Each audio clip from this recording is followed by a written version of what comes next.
Number 10. All right, so what we have here? We have 298 Kelvin. Oh, let's go with highlighter here. We got osmotic pressure, 10.5 atmospheres. It gives you a density, 1.16 grams per milliliter, and we are going to calculate the freezing point of the solution. All right, so now I'm going to assume it's water. All right, so if we have water as the solvent, Kf, if you have to look this up, is 1.86 degrees Celsius per mol. All right, so we can get a couple things from this. I have osmotic pressure, and so I can get the molarity. So pi equals IMRT, glucose, right? I equals 1, it's a molecule, right? C6H12O6, you don't necessarily need to know that right now, although I think you do need to know that later on to do this.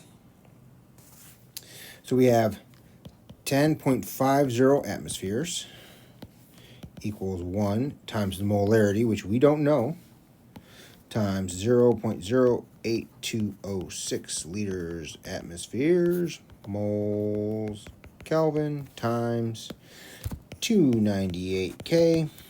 So that means the molarity would be our 10.5 divided by 0.08206 divided by 298.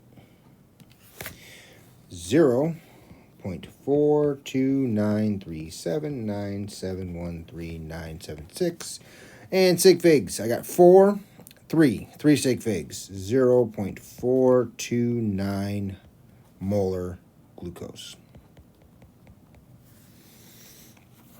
All right, density of the solution, 1.16 grams of solution per 1 milliliter of solution. Okay, let's now do this. All right, I need to find the freezing point. Okay, and the freezing point formula, delta T equals Kf times M times I. I need to get M, molality. So I need molality to be, I need moles of glucose per kilogram of H2O. I have the molarity and the density. So we are going to assume, all right, I'm going to assume 1,000 milliliters, which is 1 liter. If I assume that, right, two things happen. One, I have 0.429 moles of glucose.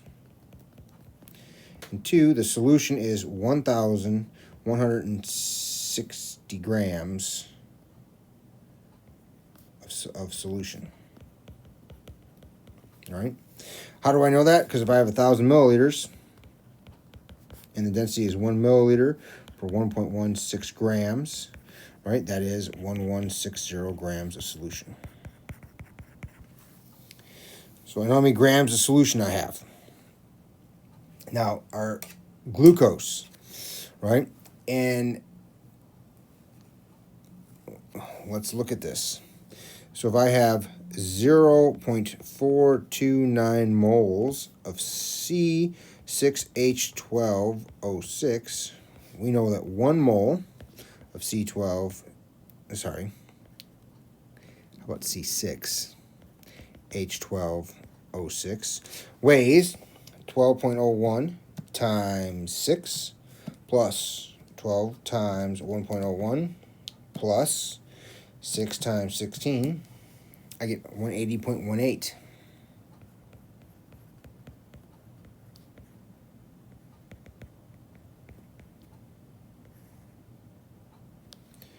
All right. And so if we do that times 0.429, hopefully we get 77.29722 grams, which to 3 sig figs would be 77.3 grams of glucose. All right. So that means if my solution is 1160 grams and the glucose is 77.3 grams, if we subtract that, 1160 minus 77.3, it gives me 1083, because I got to do this. I get 108.82.7, so 1083 grams H2O, which is the same thing as 1.083 kilograms, because I can use all those numbers. How great.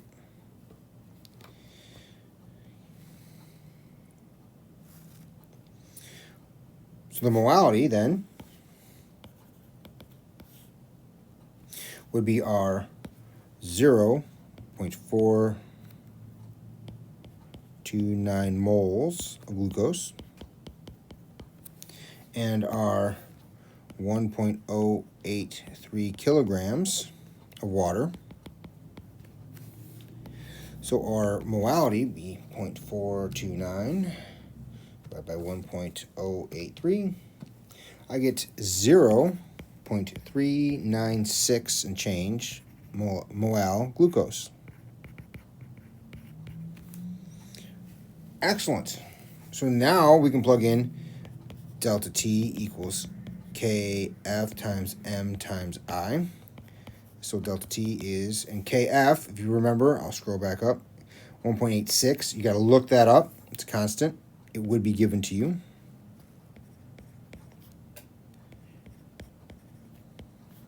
Times 0.396 mol times 1. I wrote I down, but let's roll with 1. So that means delta T is 1.86 times 0.396. 0.73656. So that's 0.737 degrees Celsius. And so 0 minus 0.737 equals negative 0.737 degrees Celsius. Would be our new freezing point. Whew.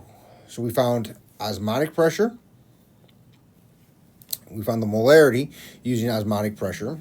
And we assumed a liter. So if we assume a liter, we know how many moles of glucose we had, and we know how many grams of solution with the density.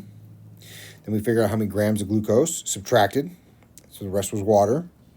And then we found the molality, and then we did delta T. And so that's how we did number 10. If you have any questions, reach out. Otherwise, we'll see you next time, guys. Take care.